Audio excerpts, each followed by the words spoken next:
দেখো বন্ধুরা, মা আর ছেলে শোয়াত আছে। সইতে সইতে মা ছেলে কইল, মারে মা আমার লাগে একটা বউ আনিয়া দেও। মায়ে তো দিলা না। দুজনে দেখো দুম দরবার লাগি গেছে গিয়া। কয় পূজা আইছে, সবাই সবার গার্লফ্রেন্ড লইয়া ঘুরবো আর আমি ঘুরতাম না, তাড়াতাড়ি আমার বউ আনিয়া দেও। মায়ে কয় তুই এখনো ছোট রইছ, তোর এখনো বিয়ার সময় হয়েছে না। কইয়া দেখো বন্ধুরা, তারা লড়াইটা দেখো কিভাবে তারা ঝগড়া করে, মায়ে আর ছেলে এক বউ লইয়া।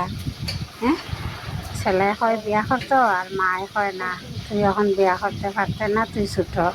অবস্থাটা দেখো বন্ধুরা। হ্যাঁ, পাখি পশু যদি এরকম করে আর মানুষে কিতা করতো হোক। দেখো তো, টাটা বাই বাই বন্ধুরা। তারার লগে একটু বউ দেখিয়া দিও। রাখলাম। শুভ দুপুর।